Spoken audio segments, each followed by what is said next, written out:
the Blue Bloods not making it. What's going on with the Blue Bloods this year, guys? I'm not sure what's up. Duke lost to Tennessee, of course. Sad. Tom, look, just try your best to win your conference championship. It's something you haven't done since you got. Not gonna happen. All right.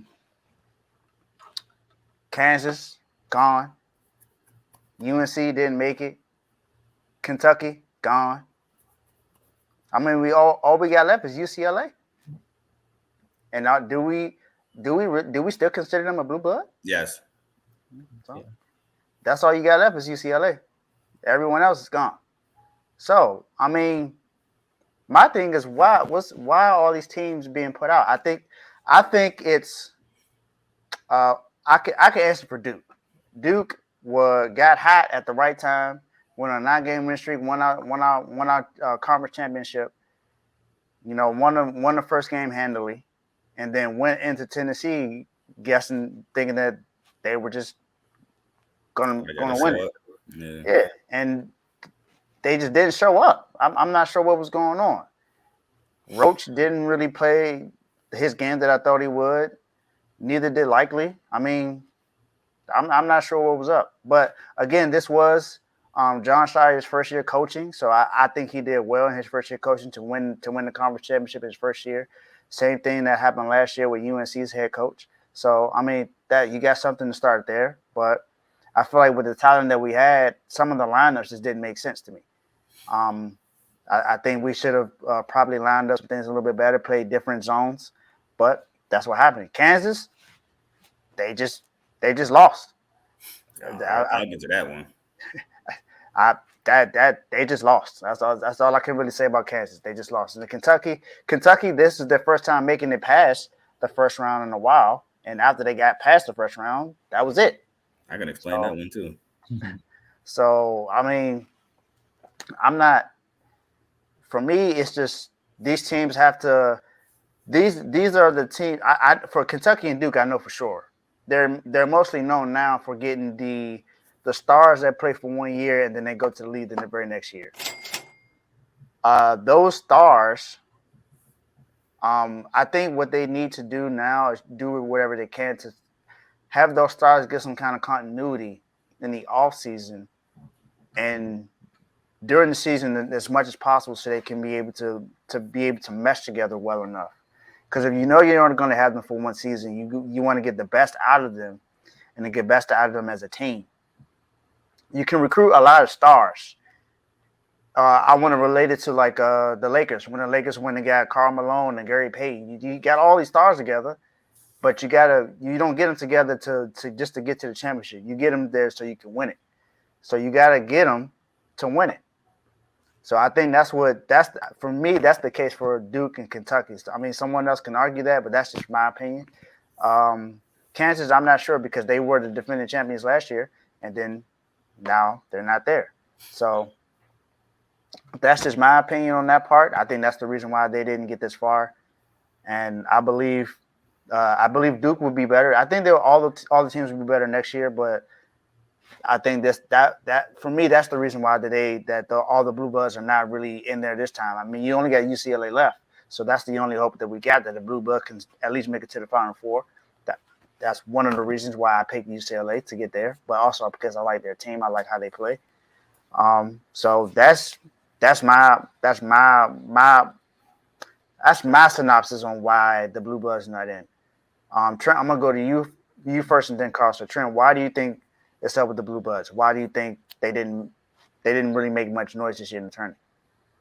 Well, I think it's just a testament to college basketball because right now, we're in the Sweet 16 and there are 11 conferences represented with the 16 teams remaining. And I think that's just kind of what we're seeing with the NIL and the transfer portal. The talent pool is spread more across the country than it has been in years past. And I think, to your point, the continuity, you see a lot of these blue bloods recruiting freshmen, star blue chip talent. And at the end of the day, the teams that are remaining in March are teams that have a healthy balance between seniors and talented freshmen. So you can have talent, but when it comes to March Madness, the best teams win basketball games, not the best players. So I think if you were a college basketball fan really paying attention to the season this year, you're not surprised that Duke isn't winning a national championship this year. You're not surprised that Kentucky isn't winning a national championship this year. The only team that you could really say they had a chance, in my opinion, was Kansas and UCLA. And we know how tough it is to go back to back in any major national championship or professional championship. Facts. So I don't think the blue, and with Villanova being a down year in the Big East, I think we consider them a blue blood now. Mm-hmm. It's always interesting with blue bloods because I feel like we add more as years go past. And That's true. It always seems like it's a new team added. Gonzaga's a blue blood at one point. No, never. Please, never. Exactly. No. But in college basketball, that's kind of how the direction I feel like we're going. But anyway, I just think I think it's a good thing. Like I said, with the NIL and the transfer portal and things like that, I think you're giving kids reasons to stay longer. You're giving opportunities for schools that might not have the opportunity to recruit talent like that, get them a place to go. And then, like you said, and we were talking about with the blue chip programs, sometimes it's not about getting the best freshman in the country. It's about getting a really good freshman and having him stay there all 4 years and build a team chemistry. All right, cool. All right, so first I would like to start off with Duke because I can't really talk about that game because I was at work, unfortunately. So you know what I'm saying? I missed that game, but I'm happy. I'm not gonna lie here. I'm sorry, Duke fans. Y'all know how it is in the chat. So I'm sorry, Trent. I know you're rooting for us, but I don't like Duke. Mm-hmm. So Kansas, I can explain Kansas because I watched that game. And first off, I would like to say for Kansas, get well soon. Coach Bill Self, you know what I'm saying? He missed the tournament and the Big 12 tournament due to health issues. So that played a part in it. And I would like to give a huge shout out to Eric Musselman. Eric Musselman is the coach for Arkansas. And if you look at what Eric Musselman has done at Nevada and Arkansas, he has turned those programs around. I think Eric Musselman is the huge reason why Arkansas was able to beat Kansas in that round of 32 game. He's a great coach. He gets his teams playing in fast paces. They might not be the biggest team, but they're damn sure athletic. And that's what he likes to get them out and do in transition and run. You have a guard who's a freshman who's a lotto pick in Anthony Black. You have Nick Smith Jr., who's a freshman who he didn't really necessarily play great, and then you got Debo Davis. Debo Davis had a great game down the stretch, seeing clutch buckets, free throws. You got Ricky Council, who I stayed on the Selection Sunday show. I love his game. You got the two twin transfers from Rhode Island, and Makai Mitchell, and I always forget the other one. I always mess his name up. So I'm gonna just say the Mitchell twins. So Eric Musselman, man, he's a great coach. He's going to the Sweet 16 again. I think it's his third year straight going to the Sweet 16. So shout out to him. It's just Kansas just ran into Eric Musselman. They didn't have Bill Self because of health reasons. That's my explanation there for Kansas. For Kentucky, Severe Wheeler. Get well soon, Severe Wheeler. Missing their point guard who orchestrates their offense, which forces guys like Cason Wallace to run the offense. That's not normally what they do. So they're missing a guy who led the SEC and assists before at University of Georgia. It's not the same with him in the lineup and him out the lineup. Big Oscar Sheway down low, and he was a force on the glass. I mean, it was hard for K-State to get defensive rebounds. Oscar was just eating the glass up. But Marquise Noel took over late in the game. Clutch threes, a deep three, like a logo three late in the game. He was no look pass oops. Like Marquise Noel. That was a good 35-foot shot. That was crazy. Yeah, Marquise Noel really dominated the game late, took it over. That's what Kentucky was missing. Kentucky was missing that guard who can facilitate, take over the game late, put players in position to where they're going to be their best. Severe Wheeler wasn't there. Oscar Sheway, yeah, you can feed him, get him the rock. But if you can push Oscar Sheway out the paint and make him shoot jumpers, then you can neutralize him. Yeah, he can shoot them, but you rather him be down low where he can get the ball, turn, lay the ball up, or dunk on you, stuff like that. So that's the reason why I think Kentucky lost, because Severe Wheeler being out and Marquise Noel just having a great game. So the blue blood left UCLA. I do, like Dave said, I love their team. Jaime Jaquez, he's been a phenomenal player since he had that breakout tournament run 2 years ago, which unfortunately started by beating Michigan State in the round of 72. he has been adding on to that since. Pac-12 Player of the Year this year. Has Jalen? I don't know. I can't remember. I watched the UCLA Northwestern game, but I don't think Jalen Clark is back yet. I can't remember if I watched him or not. But Jalen Clark was the Defensive Player of the Year in the Pac-12. They got the Freshman of the Year with Adam, and I always mess his name up because it's foreign. Adam Bonner. Might have messed that up. I'm so sorry. The young guy, Amari Bailey, who I thought might have been overrated coming out of high school because, Drake was all on him. They was hyping him up saying, oh, Amari Bailey, Drake like him, da-da-da. I thought it might have been a little hype, but he's actually a pretty solid college basketball player. You got the shooter and Chris Singleton. I think they're a nice nucleus. They play good defense. They can score. Tiger Campbell is an awesome point guard. I love Tiger Campbell. I don't know how long he's been at UCLA. It might be a little long, but I really like Tiger Campbell. He can score if you need him to. He can facilitate if you need him to. He can play defense. He can do it all for UCLA. I think he's actually the spark for UCLA. They go as Tiger Campbell goes. But in all reality, like Trent said, if you've been paying attention to college basketball this year, there was never a dominant team where throughout the year they're like, oh, this team is this favorite. Would you bet this team against the field in the NCAA tournament? There was no number one consensus team in college basketball. And I do agree with Trent how it's become the NIL and transfer portal. Some people call it portal combat. Put that on the t-shirt, whoever started that. But I need one of those shirts. I do think that's part of it, but I also think part of it is because nowadays the access of a trainer is just so easy. Growing up, there wasn't really trainers growing up, so if you had one, it was like when you were like one of the select few, or maybe you were good or really good, and somebody saying something, and you're like, all right, cool. Mind if I train you to help you to get to the next level? Now everybody and their mother got a trainer, so I think the talent nowadays is more talent to choose from. And now colleges are getting players that can play elsewhere, but it's packed. Like I could have probably went to Duke, but Duke then got 3 guys just as good as me, and I'm not probably gonna get rotation. Just like, for example, I know it's a different sport. Jamison Williams at Ohio State. Jamison Williams wasn't gonna get no burn at Ohio State. Went to Alabama, was a dog, became a 12th overall pick. But he was I don't want to say castaway because it sounds terrible, but he was a castaway at Ohio State. Mm-hmm. It's just abundance of talent out there, and I think it's better for the game of college basketball because now you can watch mid majors, and boom, you have a good Friday of college basketball watching mid majors. It's guys in the mid majors that can score with guys at Power 5, Power 6s, depends if you want to call Big East the Power 6 conference, and I love it. Yeah, I agree. I'm glad y'all mentioned the NIL and it pretty much even in the playing field. It's almost the same thing that we said about Jackson State when Deion Sanders was there. He evened the playing field. Now, if you look at it now, the transfer portal was crazy this year in college football. It was over 1,000 transfers in college football this year. And now that he's in Colorado, look at all the players that transferred to Colorado just alone. And Colorado is going to be a lot better next year than a lot of people think. Now, not saying that they're going to go make one of the New Year's bowl games. Not saying that I think that's a little too early for that, but it's Deion, so you don't know exactly what's going to happen. You know, his son is there. He got the 2 of the best corners in the last 2 years, basically at his school. One that was supposed to go to Miami, he committed to Miami, but then he decommitted and transferred and actually he committed to Colorado.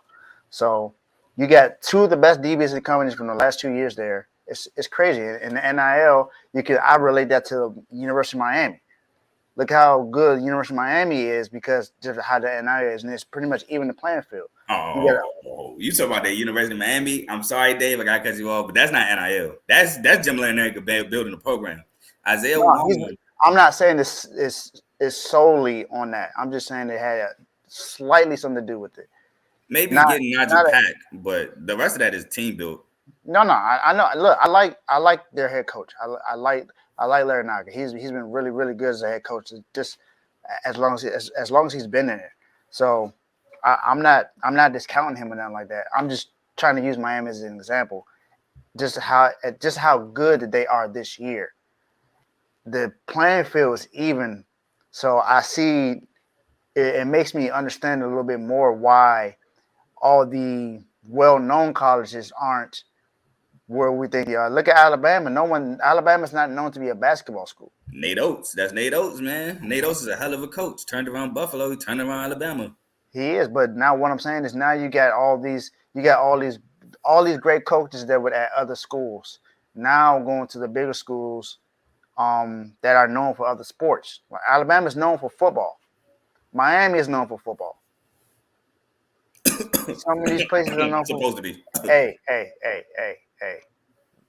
Relax, okay? Relax, okay? But stop the cap. Look, Maryland ain't known for nothing. All right. All I gotta say. Bruh. You know for I'm not even gonna say his name because that'd be wrong. But that's it.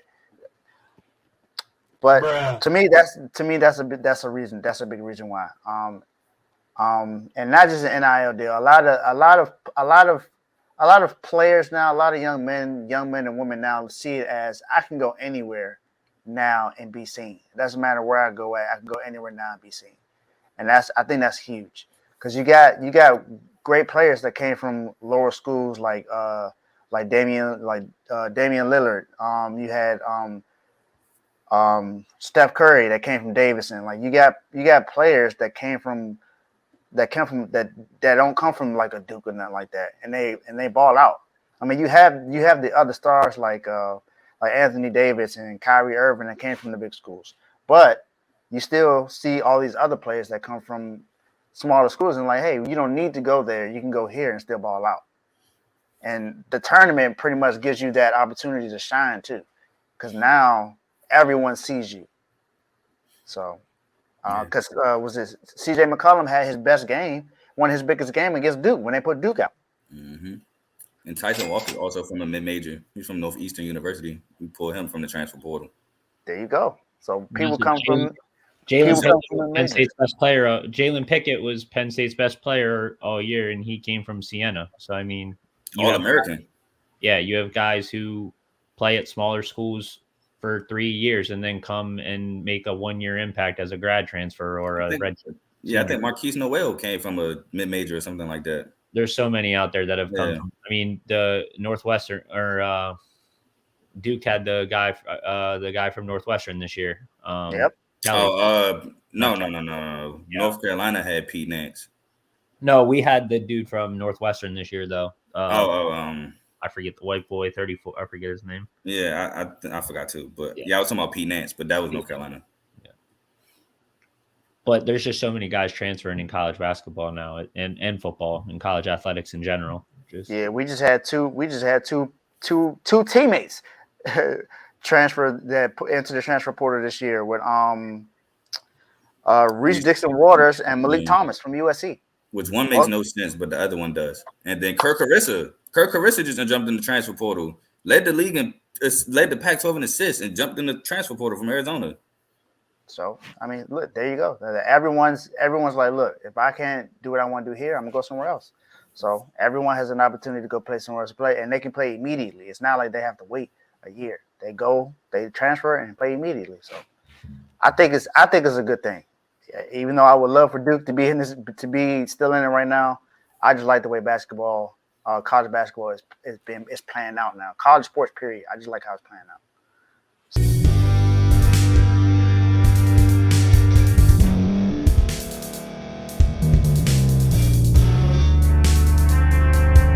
Thank you for staying to the end. If you're watching this on YouTube, please like this video, subscribe, and also hit that notification button so you can be notified next time we put out a video. If you're listening on any podcast platform, subscribe and hit that notification button, y'all, so you can be notified we put out another podcast audio. And last but not least, hit that share button. No matter what you're listening to or watching it, hit that share button and send it to somebody that you know that would love to watch this episode you just listened to. So once again, thank you for staying to the end, and we'll see y'all in the next episode.